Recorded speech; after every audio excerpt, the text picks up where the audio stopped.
Tem desejo de se aprofundar na palavra de Deus para ter mais firmeza? E o mais importante, se você quiser realmente saber interpretar corretamente a palavra de Deus, eu tenho um convite para fazer a você. Quero te convidar para conhecer o Bacharel Livre em Teologia do Nascido de Novo. Curso com mais de 80 matérias, mais de 50 bônus exclusivos para você, com todo o material incluso, que vai te levar a ter o seu certificado e a sua credencial de teólogo. Para conhecer todos os detalhes do curso, é só clicar em Saiba Mais aqui embaixo. Fazer alguma coisa constantemente poderia ser traduzido em tudo dai graças continuamente. Essa é a ideia de uma ação constante. Mesma coisa, enchei-vos do Espírito. Uma boa tradução seria enchei-vos continuamente do Espírito Santo, apontando para a necessidade de que a gente faça isso todo dia. Então, não é em alguns momentos você dê graças. Quando você tiver vontade, você dê graças. Ou quando você está se sentindo feliz, você dê graças. Então, quando alguma coisa boa aconteceu com você, você dê graças. Não, a ordem aqui é para sempre dar graças a Deus. Ter sempre essa atitude de gratidão com relação a Deus. Fora disso, nós estamos entristecendo o Espírito Santo e pecando diante de Deus. Então, nós já vimos o que é, já vimos que se trata de uma ordem e as implicações disso aí. Isso me leva a um outro ponto, que é, por que uma necessidade de uma ordem para isso? Não devia ser uma coisa natural? Por que Deus deixou na Bíblia uma ordem para a gente ser grato? Se, considerando o que Deus fez por nós, na criação e na redenção, gratidão deveria ser o modo normal de existência do cristão. Não devia ser o modo natural de existência nosso? Por quê? Porque eu conheço esse Deus, ele fez todas as coisas, tudo que eu tenho, eu já vi, vem dele, por mera graça. E não somente as coisas desse mundo, mas a redenção, a vida eterna, as promessas que ainda vão se cumprir, ele me deu todas essas coisas. Então, o normal e o natural é que nós vivêssemos uma vida de gratidão. Não é isso que você faz quando você acorda de manhã? Oh, Deus, mais um dia, louvado seja o teu nome. Não é? Antes do café, inclusive, né?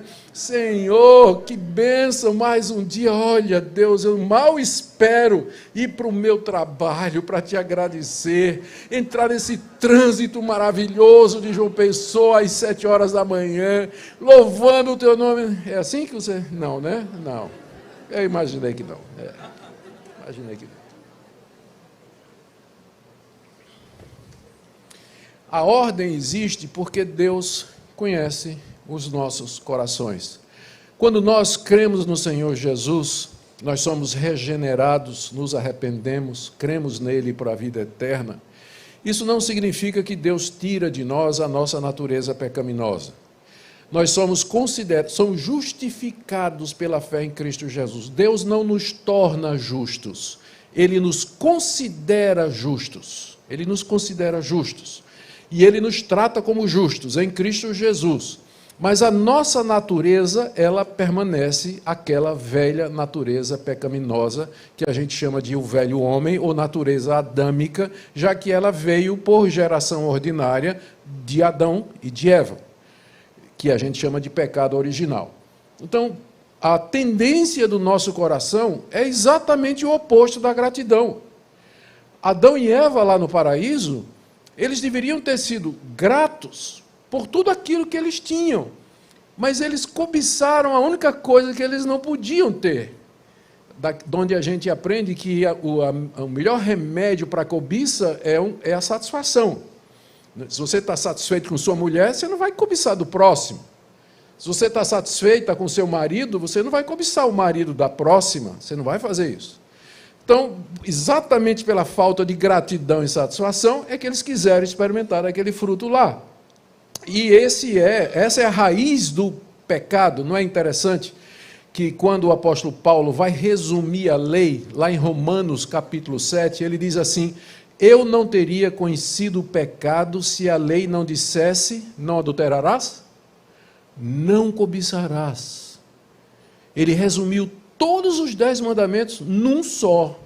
a cobiça, o desejo de ter. A insatisfação, a grama do vizinho sempre é mais verde, o carro do vizinho sempre é melhor. O que gera cobiça, gera inveja, insatisfação e falta de gratidão. E falta de gratidão. Então, essa é a nossa natureza corrompida. É por isso que tem uma lei, tem uma ordem de Deus dizendo: sejam gratos. A lei de Deus, ela funciona como uma bengala, porque tem horas que a gente está claudicando na vida cristã e a gente se apoia na lei de Deus. A gente diz assim: eu vou dar graças a Deus. Não estou sentindo nada, mas eu vou dar graças a Deus porque a lei de Deus está dizendo para eu agradecer. O mandamento do Senhor é que eu seja grato o tempo todo. Que eu seja grato o tempo todo. É por isso que tem uma ordem.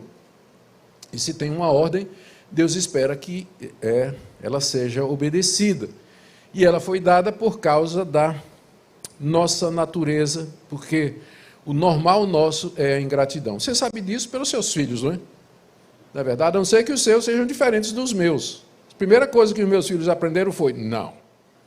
A segunda foi: é meu. Talvez os seus sejam diferentes, mas os nossos foram isso aí, né? Claro que eles puxaram o pai e não a doçura da mãe, não é? Mas, né, essa é a realidade da natureza humana, a ingratidão. A gente faz tanta coisa, né? A gente não vê ingratidão em todo lugar? A gente vê. As pessoas não reconhecem o favor, não dizem nada, nenhum obrigado, ou quando diz de cara fechada, ou sei lá, enfim. É a natureza da gente, por isso que Deus nos deu um mandamento, o mandamento de viver em gratidão. Porque nós somos ingratos por natureza e pelo que Deus é. Eu queria que você meditasse nessa razão. Por que é que existe um mandamento para que nós sejamos gratos? A resposta é pelo que Deus é. Ele é o nosso provedor, sustentador, protetor, perdoador.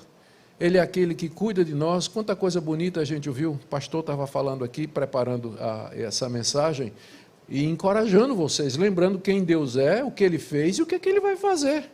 Então, se Deus é isso aí, não me resta outra coisa senão viver uma atitude de gratidão diante desse Deus. Agora vamos para um terceiro ponto aqui, que já é um pouco mais complicado. Quando Paulo, em que circunstâncias, né, eu devo agradecer? A gente já viu que é sempre, né, por conta dos imperativos. Mas isso está reforçado pelo fato de que ele começa no verso 18 dizendo: em tudo dai graças. Aí a gente pergunta, isso é um pouco complicado, né? Em tudo dai graças. O bandido assaltou o casal que estava andando na calçada, vindo da sorveteria para casa. O rapaz quis reagir, não quis entregar o celular, e o cara atirou e matou o rapaz. Eu devo dar graças por isso, Deus? Descobri que meu filho está com câncer. Ou descobri que minha mãe está com uma doença autoimune, degenerativa, é apenas uma questão de tempo. Ou que eu estou com um problema assim. Eu devo chegar para Deus e dizer: Deus, agradeço pelo bandido que deu tiro naquela pessoa, matou aquela criança, aquele motorista bêbado que matou aquela criança. O que é que quer dizer em tudo dai graças? Quando a gente estuda essa passagem, essa expressãozinha, essa preposição aqui, a gente descobre que poderia ser que Paulo não está dizendo, eu não quero ser mal compreendido aqui, Paulo não está dizendo dê graças por tudo, porque certamente a gente não deve dar graças pelo mal e pelo pecado. Mas o que ele quer dizer é que em todas as circunstâncias, durante todas essas circunstâncias, você dê graças a Deus. Voltando ao caso do bandido que matou o rapaz. Eu não vou agradecer a Deus pelo bandido que matou o rapaz, mas eu vou dizer assim: Deus, eu te agradeço porque sei que tudo isso está nas tuas mãos, que um dia do juízo, que se essa pessoa não for julgada agora, há um dia do juízo para isso. Eu te agradeço porque tu és justo e nenhum pecado passará sem sua devida punição. Eu te agradeço porque o Senhor pode converter esse bandido e ele pode se tornar um servo teu. Eu te agradeço que o Senhor vai suprir as necessidades da família do rapaz que morreu e consolar o seu coração. Porque o Senhor não, eu te agradeço porque no meio de todas essas circunstâncias eu reconheço que o Senhor continua no trono e não é um bandido armado que vai tirar o Senhor do governo do mundo. Então, essa é a ideia de em tudo dai graças, é em toda a situação, não é por cada coisa ruim que acontece. Você pode dizer, você não precisa dizer, Deus, muito obrigado pelo meu câncer. Se você quiser fazer isso, você pode fazer. Mas o que se é exigido é que você diga assim, Deus, eu te agradeço, porque no meio da minha doença, do meu sofrimento, o Senhor me consola. O Senhor manda pessoas para me orientarem, para me guiarem. Através do meu testemunho, o Senhor pode abençoar pessoas. Quando eu fui pastor a primeira vez, eu sou pastor pela terceira vez na primeira igreja presbiteriana do Recife, né? É um caso de amor e que não tem jeito, eu acabo voltando e eles acabam voltando. Né? A gente acaba o namoro, mas sempre acaba voltando. Então, já sou pastor pela terceira vez. Quando eu era pastor a primeira vez, um jovem pastor, recém-saído do seminário, eu tive que enfrentar um problema não, uma situação de um rapaz da igreja, me lembro o nome dele, Daniel, ele tinha 16 anos e foi diagnosticado com um câncer violento.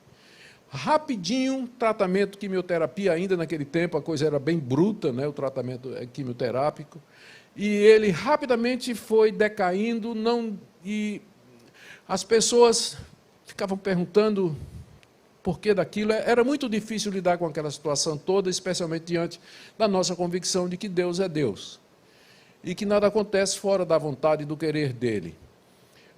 E o Daniel aguentou firme. O testemunho daquele menino de 16 anos levou a Cristo dezenas de pessoas. E quando ele foi enterrado, a multidão que estava lá, pessoas que estavam lá, ouvindo a história, o testemunho dele e como ele morreu e tudo mais, durante algum tempo, a gente pôde traçar várias conversões que permaneceram na igreja até o dia de hoje, que se converteram através da vida de Daniel.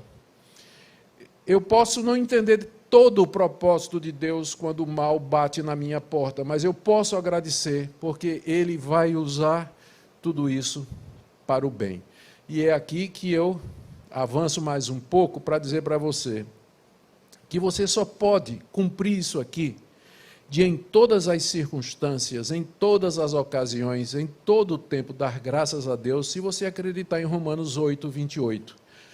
Todas as coisas cooperam para o bem daqueles que amam a Deus. O bem ali não é o bem financeiro, não é o bem material, não é a saúde boa, embora Deus possa fazer isso, mas não é. Se você continuar lendo o contexto de Romanos 8, você vai ver logo mais adiante, né, que Deus, quando ele diz assim, todas as coisas cooperam para o bem dos que amam a Deus, aí ele diz, os que amam a Deus são aqueles que Deus escolheu, chamou, justificou, glorificou para serem a imagem do seu Filho.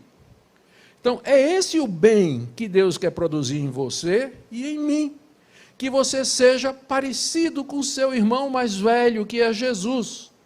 Por isso, as provações, as dores, os sofrimentos. E quando você entende isso, você então pode, em todas as circunstâncias, dar graças, sabendo que a providência de Deus, que é a maneira sábia pela qual Ele controla os eventos desse mundo, de maneira justa, sem tirar o direito de ninguém e sem interferir na nossa liberdade.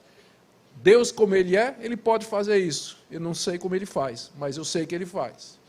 Sabendo e entendendo isso, você pode dizer, Deus, eu te dou graças, mesmo que eu não entenda. Mas eu sei que no final, isso vai ser para o meu bem. O apóstolo Paulo teve uma experiência, ele conta na segunda carta que ele escreveu aos Coríntios, capítulo 12, é bem conhecido. Ele conta uma experiência 14 anos depois de ter tido, que inclusive é uma lição para nós, né? A gente tem um sonho onde Deus apareceu para a gente, um anjo apareceu para a gente, e domingo a gente já quer dar testemunho na igreja, né? Paulo levou 14 anos para contar uma experiência que ele teve, porque ele não queria, ele diz, né, eu não gosto de contar essas coisas, porque aí o pessoal fica pensando que eu sou, né, alguma coisa especial, e eu quero que vocês olhem para Jesus e não para mim. É isso que Paulo diz em 1 Coríntios, 2 Coríntios, capítulo 12. Muito bem. Nessa experiência, Paulo foi levado até o terceiro céu, que na cosmovisão judaica de mundo era o céu mais alto onde Deus estava, com os anjos, e era onde Paulo esteve lá, na presença de Deus. E ele diz que lá ouviu coisas que ele não tinha condição de contar. Por isso ele não contou. Ao contrário de outros, né, que já foram no inferno umas 14 vezes e contaram para nós. Aí como é que é? Cuidado, viu? Se for metade daquilo que está contado lá, né, vai ser complicado. Mas aí, Paulo, não vou contar, né, só estou dizendo, se é para comparar experiências, porque os falsos apóstolos lá de Corinto estavam se fazendo de gente espiritual, né? E Paulo disse, se é para comparar a experiência, então vamos lá. E de muita má vontade contou essa experiência que ele teve lá na presença de Deus, e que quando ele desceu, né, quando terminou a experiência, voltou, ele disse que não sabe se foi no corpo ou fora do corpo, Deus colocou um espinho na carne dele, que ninguém sabe o que é de propósito, porque você lê o texto e você se identifica, não é? Porque quando é indefinido, o leitor pode ler sua própria experiência ali.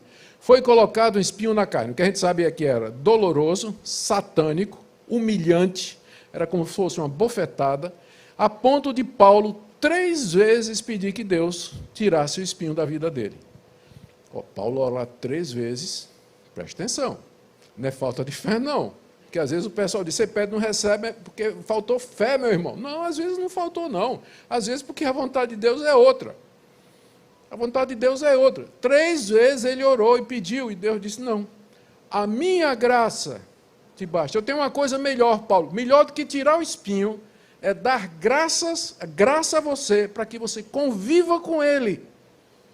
Porque você vai, com isso, se tornar humilde, porque eu posso usar um apóstolo com espinho na carne, humilhado e quebrantado, mas eu não posso usar um apóstolo arrogante e orgulhoso. Então, o espinho na carne. Quando Paulo entendeu isso, finalzinho do capítulo 12, ele diz, então agora eu me regozijo dos meus sofrimentos, porque quando sou fraco, então é que eu sou forte. Quando você entende isso, você pode em tudo dar graças a Deus. Mas enquanto você não entende, enquanto você acusa Deus de injusto, você fica magoado com as circunstâncias, coloca a culpa nos outros, você nunca vai desenvolver esse espírito de gratidão. Em tudo dai graças.